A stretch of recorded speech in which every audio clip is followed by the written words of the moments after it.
What's up, FHN? Happy April 1st. Thank you for joining us on this week's episode of The Nightly Show.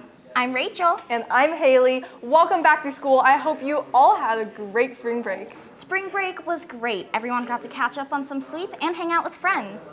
What's on this weekend's weather forecast? Well, right now it's looking like Saturday is going to be pretty rainy with a high of 59 and a low of 37. Sunday looks like it will be partly cloudy with a high of 63 and a low of 45. Knowing that, Rachel, what do we have on our show today? We have a bunch of fun stuff in store for you guys. We have everything from sneak peeks in podcasts and learning new recipes. What are we going to kick it off with? Well, we're going to start it off with a game review that you made over the coming open world game, Stardew Valley. Let's take a look. Hey FHN, and welcome to another game review. Today, we will be reviewing Stardew Valley. You play as a farmer who has inherited land from their grandfather and goes to work in the quiet town of Stardew Valley after becoming sick of the city life. There are numerous options for gameplay, including trying to reach the bottom of the mines, become rich through harvesting plants and decorating your farm, trying to catch all the fish, or making friends with the townspeople. In this game, there are two options to complete the main goal of deciding the fate of the community center. You can either choose to collect the items and fix the building yourself, or sell it off to JojaMart as a warehouse.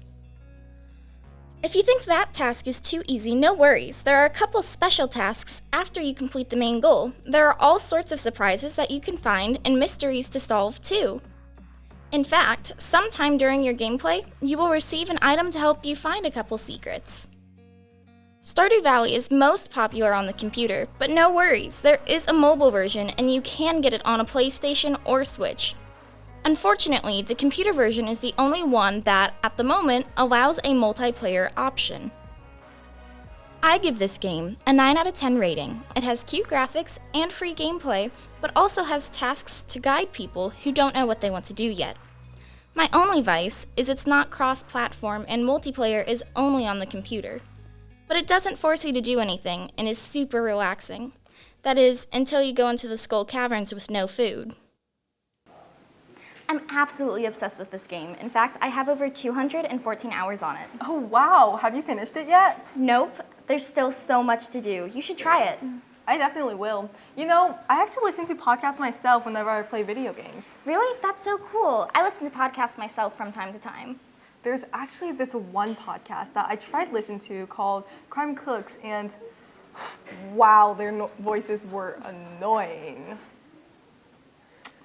Just kidding. Happy April Fools! I'm glad you were joking. You had me really worried there. You know, Will just made a podcast interviewing a member of the Boys Volleyball team. Yep, and he made a sneak peek for us. Let's take a look. Hey everyone, I'm Will, and today I'm back with another episode of FHN Pod Talks. In this week's episode, I'll be interviewing varsity volleyball player Braden Powelson. After a great year last year, the Knights look to defend their district title. Let's take a look. And I think we're going to be, if not, we're going to be good, if not better than we were last year with how well everybody plays their respective positions. And what do you guys need to do as a team in order to defend your district title? Yeah, as a team, we're going to have to definitely, work hard at practice, and we're just going to have to, in those games that really do count, we're going to have to make them count. And every point, got to appreciate them when we get them, and don't let a ball hit the floor without us diving after it. How do you think you guys as a team could work through adversity? How can you get through that? It's definitely going to be our coaches who are just going to level with us and tell us how it is, and we're going to put stuff behind us, because that happens a lot when we get discouraged and we're just in the wrong state of mind. Our coaches help us pull us out of that and put our head on straight for the next point. If you're interested in seeing the full podcast, visit FHNtoday.com. Last year, our boys volleyball team did pretty well, and if you want to see them in action, we have a home game against Fort Zumwalt West on April 5th. The game starts at 5:30, so don't be late. I'm hoping to see some more amazing things from them this year. Yeah, and I bet they worked up quite an appetite with all that work they put in. I hope they remember to bring some snacks after practice. That's a great idea. I know a lot of people who really love sweets. Yeah, one sweet snack they could not only enjoy after games but make themselves is Sundae cupcakes. Funnily enough, our very own Hailey made some of those sweets and made a video with the recipe. Yep, the floor is all yours, Hailey.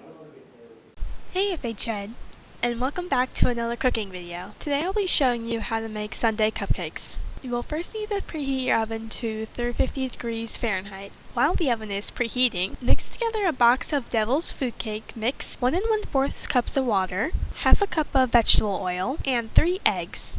You can then line a 12-cup cupcake tin with cupcake liners. Once you pour the batter into the liner, then you can put it in the oven for 14 to 19 minutes. Once they are done baking, you can leave them to cool for 10 minutes. Now, let's move on to the frosting. Put 1 1/2 cups of icing sugar, 7 tablespoons of butter, and 4 tablespoons of milk into a bowl. Then, beat together with a hand mixer. Once the texture is smooth and fluffy, you are ready to assemble the cupcake. Once the cupcakes have cooled, use an ice cream scoop to scoop frosting onto the cool cupcakes. Then, you can drizzle chocolate syrup and sprinkles onto the cupcake, and you're done. Enjoy! That looked amazing. I love baking too, so I definitely will have to try and bake some too. Yeah, I think it would be the perfect snack to bring to a family event over summer. I know my family will be talking all about the new Batman movie that came out. I'm more of a Marvel person myself, but I will admit, I've heard it sounds really good. Oh, great. Next thing you're going to tell me is that Iron Man can beat Batman. Yeah, well, he could. Iron Man can fly. You know what Batman can do? Fall and brood. We'll see about that. Here is Sophia's sneak peek into Supercrazy. What's up guys, in this week's episode of Supercrazy, Lainey and Sophia jump into the world of Marvel and DC and debate on who would win between Batman and Iron Man. The Hulk Buster can lift up to 175 tons, which is obviously used to handle the Hulk. What weighs 175 tons? I don't know, but like... Oh, also Stan Lee is 95 when he died. What? Poor Stanley. He can just lift a lot. A blue whale weighs 140 tons. So he can lift like one blue whale and a half of one. Yeah. Yeah. Oh, he can lift a military aircraft. Wow. Okay. Yep. I wonder how those fly though, if they're that heavy. You know? Yeah. Well, like, I mean, the engine's kind of big, Lainey. I mean. Okay, but like you're flying and like it's on 175 tons and like midnight thinking. Even though, like, it's obvious sense that the engine does it, I just still want to know how they make that engine make it go. I don't understand how anyone can argue that Iron Man would win. I'm just saying he's definitely more powerful and he has a way more character.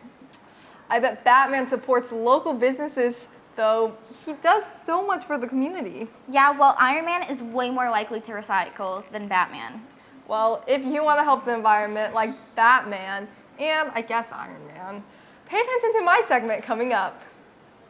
Student-led recycling takes place every Wednesday after school from 1:30 to 2:20. Let's take a look on how it started and what they've been doing this year. I've noticed since COVID had started, there was no recycling happening in the building, which was crazy to think that there's so much paper wasted in this building. So through Sun Club, it was a good opportunity for us to start that back up. When you recycle something, it gives it another life and another chance to be reused instead of something brand new from the earth having to be wasted in order to have the same end result. It was something that I think teachers have talked about for the past couple of years since it stopped, and when I started sending emails out, they were really grateful that this was happening. And I know some teachers had been bringing stuff home themselves to recycle at their own home. So it was nice just to have this here again so that we're not so wasteful. So pretty much if a teacher doesn't have a recycling bin, we'll take our own cardboard bin or whatever bin we have that we've collected, and we'll just write their name on it and we'll give it to them to use. So we have 5 main categories for our recycling. It's plastic, paper, aluminum, glass, and cardboard. And then sometimes we get trash in there, but we just gotta fill that all out. After we're done with all the sorting and the collecting of the recycling, we drive them down to St. Peter's Recycle City and they take care of it all for us. So you can be 100% sure that the recycling that you're putting in the bins is actually going somewhere instead of in the trash. I think it's a nice way to bring the community together and do something good and make people feel like they're making a change. Sometimes that's hard to do. I think feel like you're making an actual big change with such a big problem, but it's a nice small step to getting to that point. I actually recycle at home. In fact, we have this big blue bin that we always use for our plastics and papers. That's great. You're one step closer to bettering the environment. That's all we have for you today, FHN. Be sure to check out some of our other stunning stories on FHNtoday.com. And again, I'm Rachel. And I'm Hailey. Signing off.